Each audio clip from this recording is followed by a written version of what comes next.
Hello, beautiful, and welcome to the Finding Fertility podcast.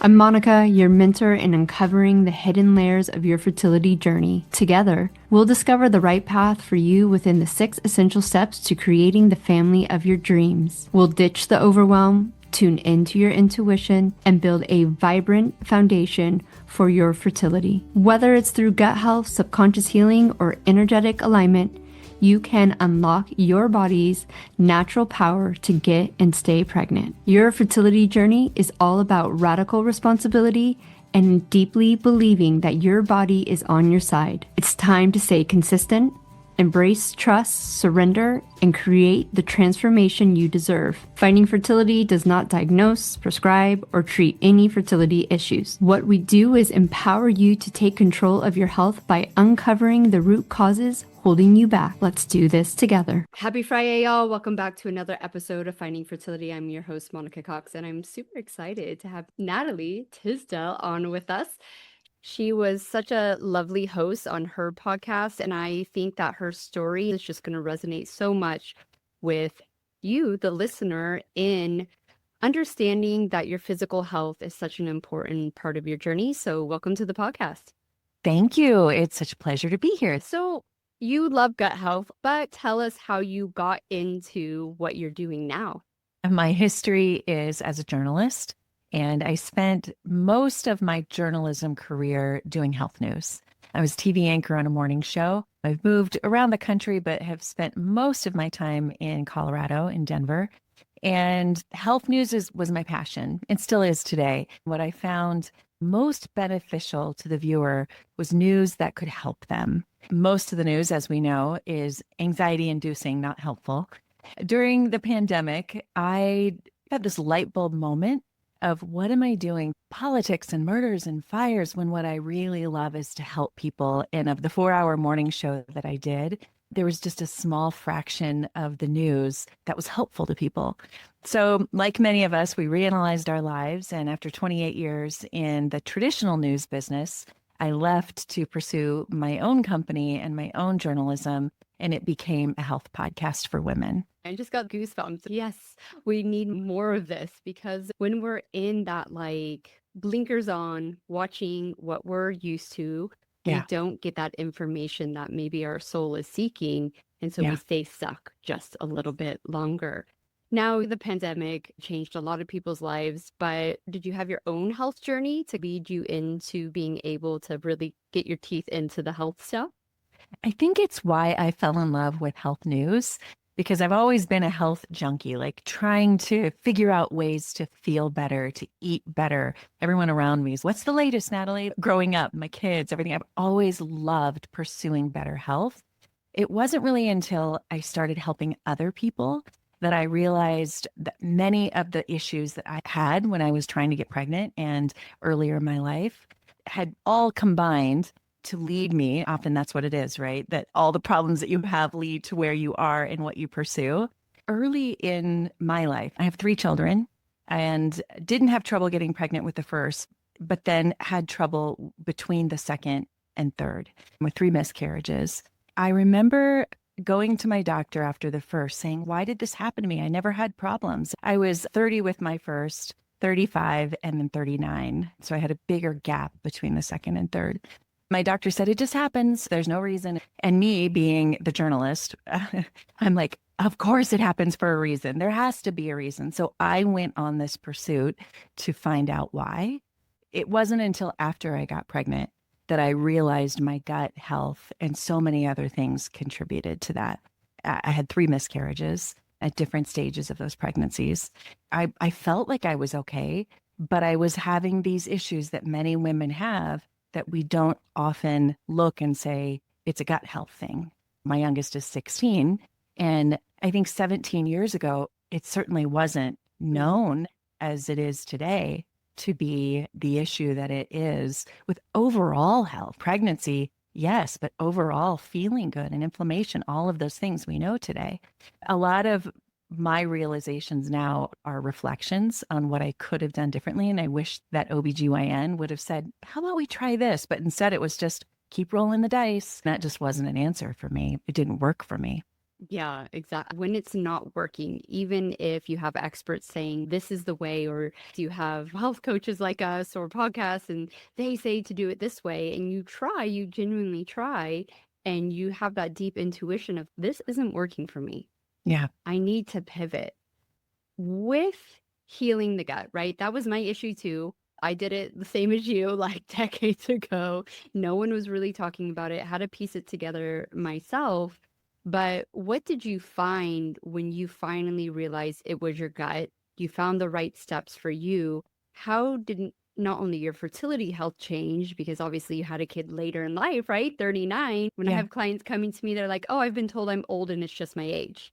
No, let's slow Yeah. that one down. That was one of the first answers I got too. When you were 30, it was just a lot easier. You had so much more going through your body, your progesterone, and now it just dwindles little by little. It's just going to keep getting harder. To answer your question, I think when I look back, my reflections are I didn't identify it as a gut health issue, but all of the things that I talk about now in helping women, I do episodes every week on different ways of enhancing our health and getting better. Looking back, the thing that I didn't call gut health, but it was all of the things we tell people to do with gut health now. Drink more water, eat natural foods. I remember probably the biggest thing that I did is I cut out all processed foods.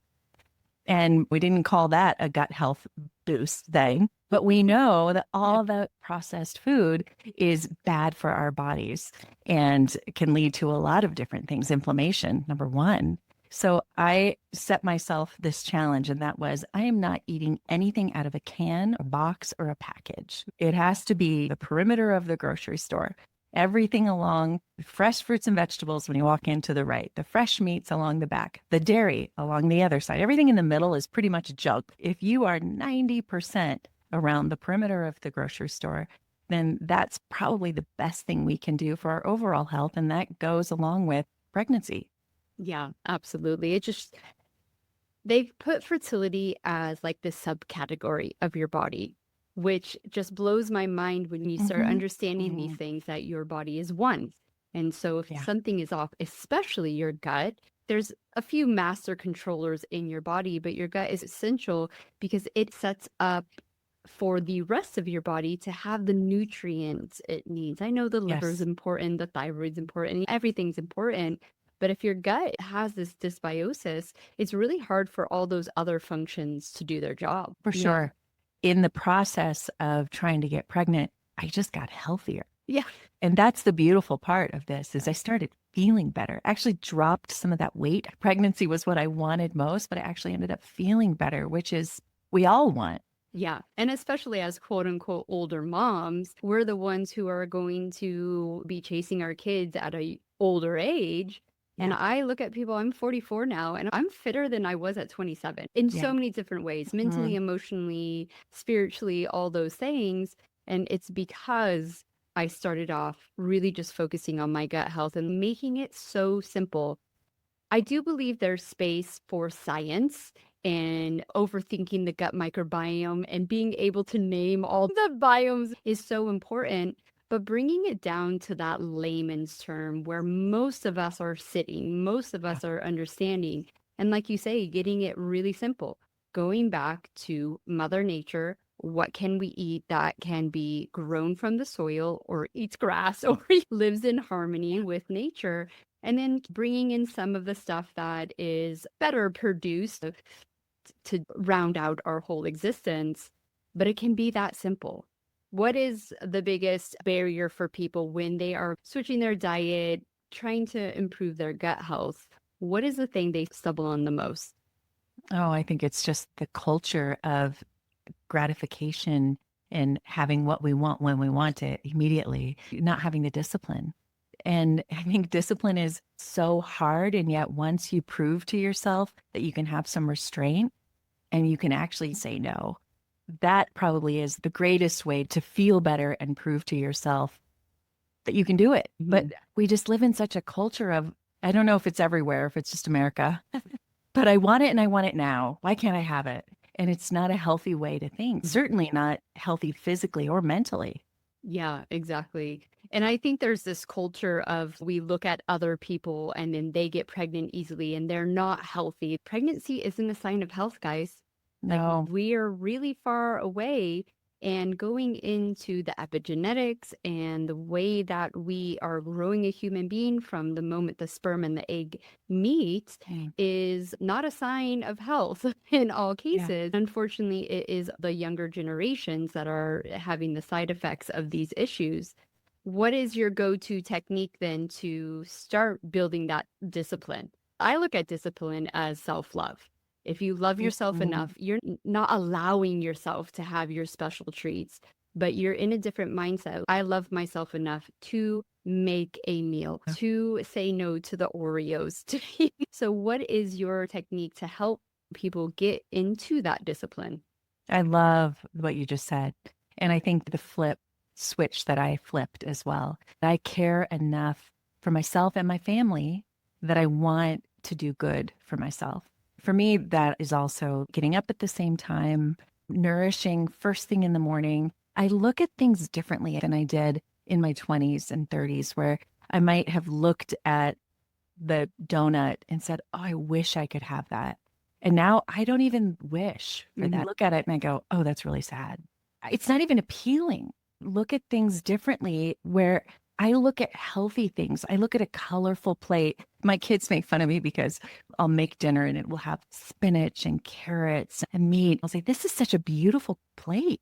And they'll be like, yeah, mom, it's colorful. I'm like, but they're naturally colorful. It's such a rainbow of a plate and it's so beautiful. I want to eat that and feel good about myself eating that instead of especially colored things and processed things. Like I don't even wish for those things anymore. Yeah. I know you love the science behind it, and I don't know the science, but there's obviously some correlation to your taste buds, right? So when we're eating just all the processed stuff, like things obviously taste good to us. In the same respect of the donut, right? There's this donut king that I walk by to get a coffee every once in a while, and it smells like plastic now. But I would have eaten it 20 years ago, thought it was delicious. Is there some neuroscience behind that link of the taste buds and the smells that once you change that, you don't even crave it?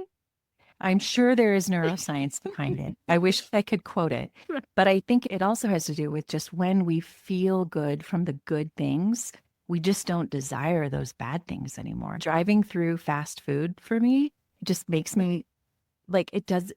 Just the thought of it makes me also go, ooh, why would I do that? I want to go home and actually enjoy putting my meal together and knowing exactly where it came from, that I purchased it and that I'm the one handling it. So once you do that and respect that, there's just a difference in how we appreciate things. Like you said, walking by, you smell it. And it's almost when you walk by and you smell something like that, I can smell it and appreciate the way it smells and not always want it. You say, oh, that smells nice. But I don't need to eat it. Yeah, exactly. We both know there takes a level of discipline and restriction to get to where we are, right? People look at us and think it's so easy for you. And you're sitting there going, no, I've got 15, 20 years of due diligence, of being consistent, and this is just normal to me. But those early years when we are in that thick of trying to figure out, because there's so much information. Maybe in our there wasn't enough information, but now we're overload this diet, that diet, these supplements, that supplements. What is your advice when someone's just starting out to get on the right path? Because that's what I say to people. If you get on the right path and if you can stay on that path as long as it feels good, you're going to see results. Yeah, I think that's one of the biggest problems today, just the overabundance of information. There's so much that you can get lost in the information and then people give up. We used to joke in the news business because one day coffee's good for you, the next day coffee's bad for you. One day red wine's good for your heart, the next day it's going to kill you. It's so hard to know. And there are studies that show pretty much anything you want them to show. Yeah. It's that whole, if I Google what I want, I'm probably going to find an answer and I can prove it.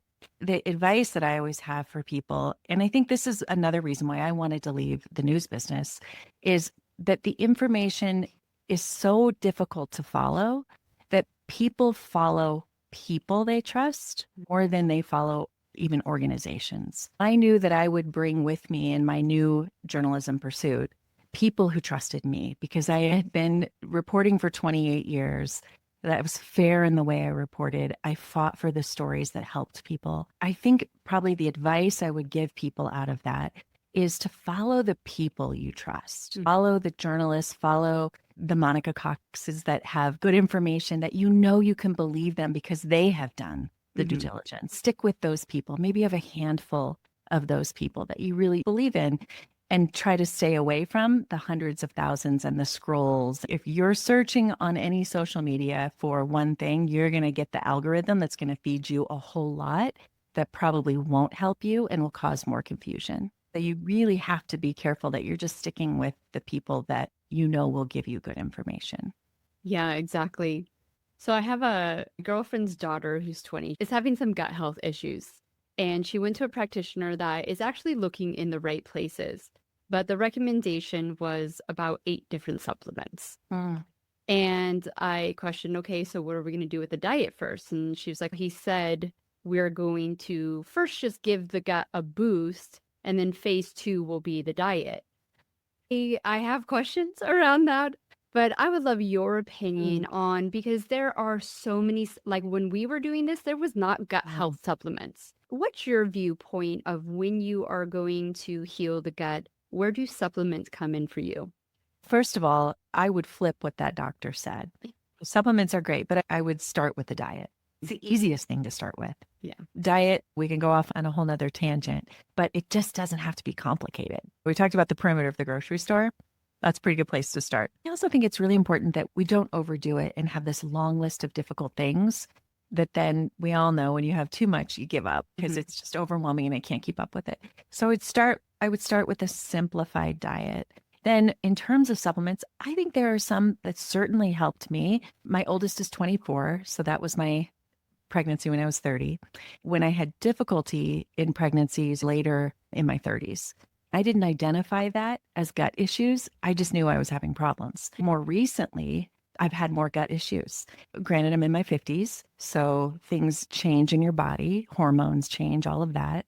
What happened later in my life, I've learned a lot from, and that was antibiotic use. I was sick. I took an antibiotic. I had terrible gut issues. I didn't relate it to the antibiotic, but now, unless I am on my deathbed, I can't take antibiotics. My doctor has told me that. It wipes out everything. My gut, I had to start over, and this was about 2 years ago. I had to completely start over in rebuilding the good bacteria in my gut. I would say be careful of that. Antibiotics are wonderful when someone is really sick, but you have to be really careful with that in trying to build up that gut microbiome again.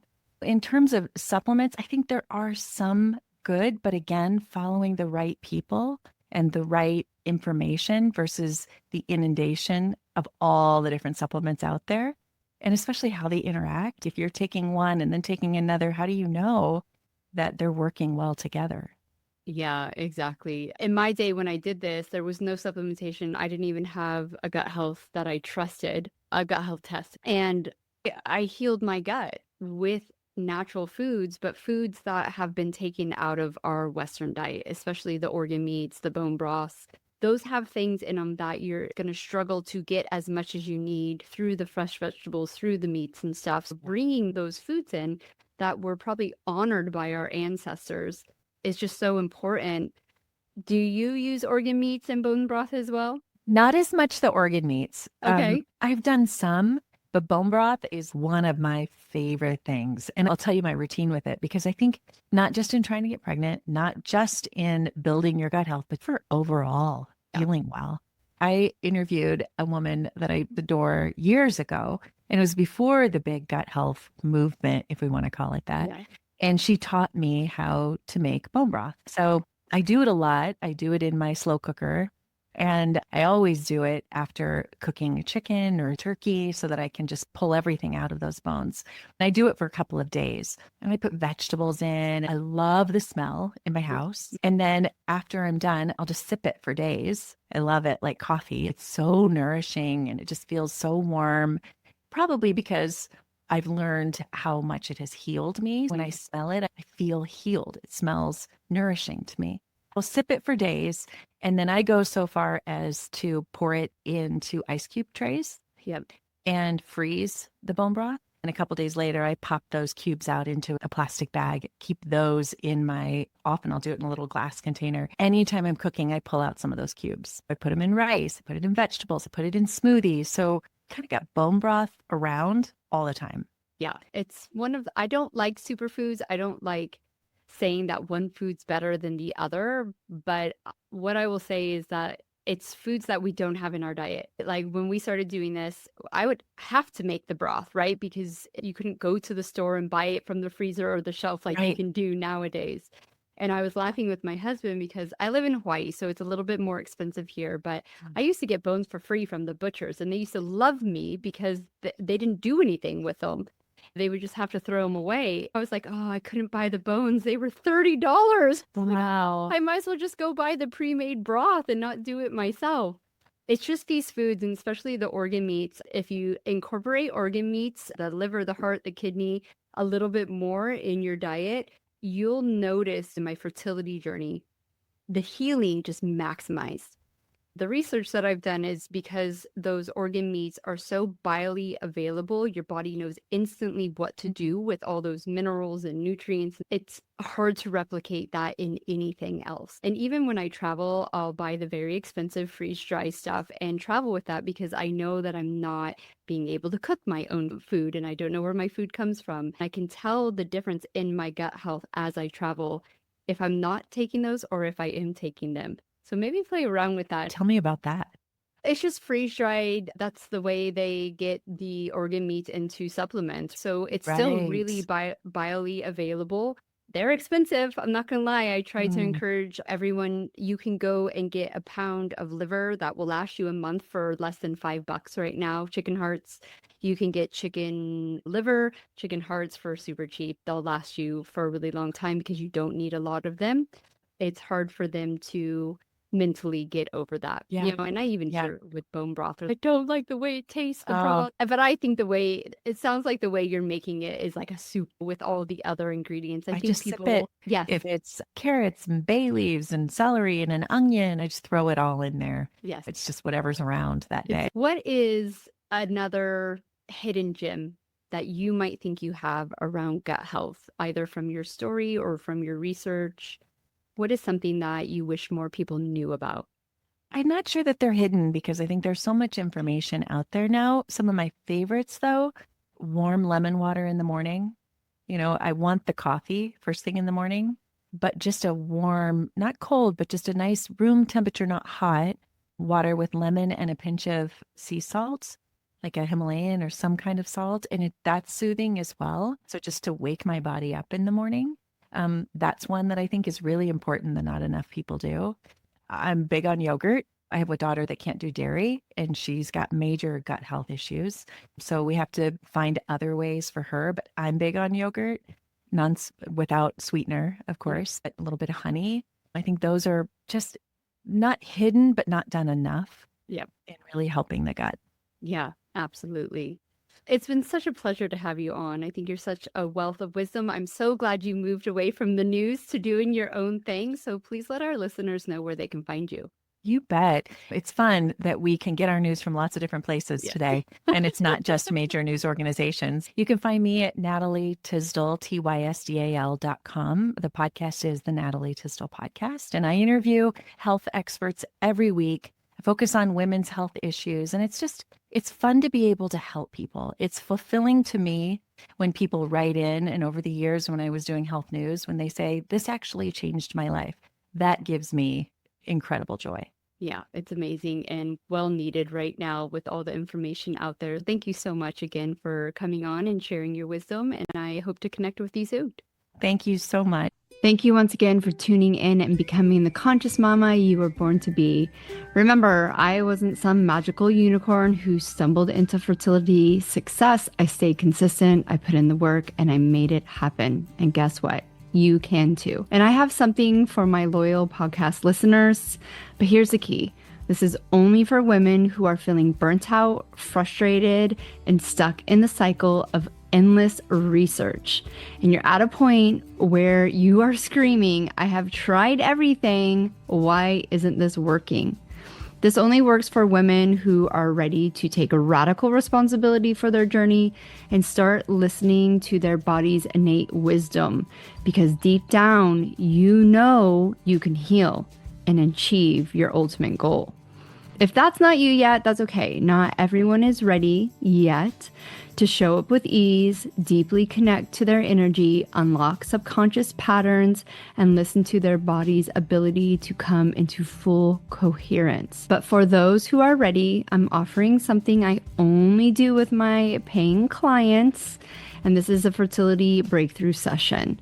This is the first thing I do, even before I start really deeply working with someone in a coaching package. It's a deep dive session where we look at exactly where you are right now, what's keeping you stuck, and the easy shifts that can change everything. But fair warning, these sessions are very limited and go fast. So if you're interested in checking out my superpower for uncovering exactly what's been overlooked, jump into one of these free calls. They're deep, they're intuitive, and they're game-changing. The only way you can access this is if you actually personally message me. You can do it on your favorite platform, IG, TikTok, or at my personal email, monica@findingfertility.co. Not .com, because they wanted $3,000 for the M, with just one word. And that word is dreams, obviously, DREAMS. And I'll make sure you get that link right away. Remember, this transformation happens when you stay committed to yourself. Trust your body, follow your intuition, make it possible. The links that you need are down below. And if you are still here and you absolutely love this podcast, please take some time and leave me a review and help other women like you find this podcast to get the support they need. Help a sister out. Leave a review today.